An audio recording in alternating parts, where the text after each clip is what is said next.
क्या होता है जब एक ट्रेन्ड पायलट जो पूरी तरह से साइंस और लॉजिक पर यकीन करता है कुछ ऐसा महसूस करे जिसे वो समझा ही ना सके।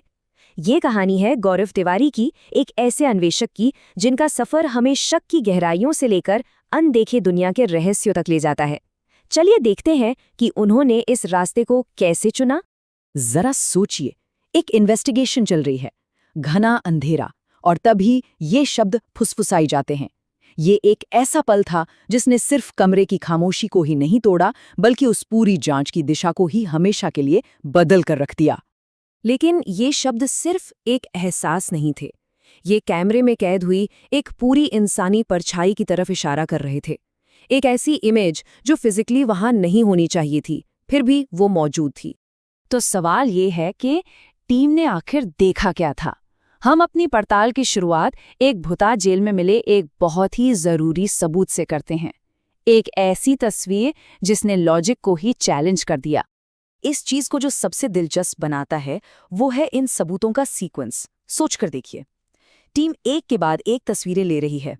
एक पल गलियारा खाली है, अगले ही पल एक साफ इंसानी सिलुएट नजर आती है, और फिर बस एक सेकंड बाद वो गायब हो जाती है। वहां की कहानियों के मुताबिक ये एक पूर्व जेल गार्ड है जो शायद मौत के बाद भी अपनी ड्यूटी कर रहा है।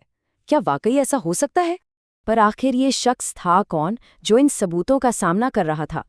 गौरव हमेशा से इन चीजों पर यकीन नहीं करते थे। असल में उनका सफर एक बिल्कुल अलग जगह से शुरू हुआ था। आइए देखते हैं कि कैसे एक संशयवादी पायलट पैरानॉर्मल घटनाओं का एक लीडिंग इन्वेस्टिगेटर बन गया। उनका ये सफर बिल्कुल एक उल्कापिंड की तरह तेज था। 2006 में वो एक कमर्शियल पायलट थे जो सिर्फ लॉजिक और साइंस में विश्वास करते थे। लेकिन जब उनके अपने अपार्टमेंट में अजीब घटनाएं होने लगीं तो उनकी दुनिया ही हिल गई, और सिर्फ 3 साल के अंदर वो एक संशयवादी से भारत के पहले पैरानॉर्मल संगठन के संस्थापक बन गए। ये एक जबरदस्त बदलाव था। और ये गौरव के खुद के अल्फाज थे। उन शुरुआती अनुभवों ने उन पर इतना गहरा असर डाला कि उन्हें साइंस और लॉजिक की दुनिया से परे जाकर जवाब तलाशने के लिए मजबूर कर दिया। तो वो इन रहस्यों की तह तक पहुंचते कैसे थे? गौरव का तरीका सिर्फ अंधेरे में इधर-उधर भटकना नहीं था। ये साइंस, साइकोलॉजी और यहाँ तक कि फिलॉसफी का एक अनोखा मिक्सचर था।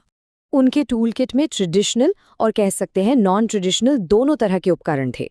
ईएमएफ मीटर का इस्तेमाल एनर्जी में उतार चढ़ाव का पता लगाने के लिए होता था, इस थ्योरी पर कि आत्माएं अपने आसपास के इलेक्ट्रोमैग्नेटिक फील्ड को प्रभावित करती हैं। ईवीपी रिकॉर्डर उन आवाज़ों को पकड़ने के लिए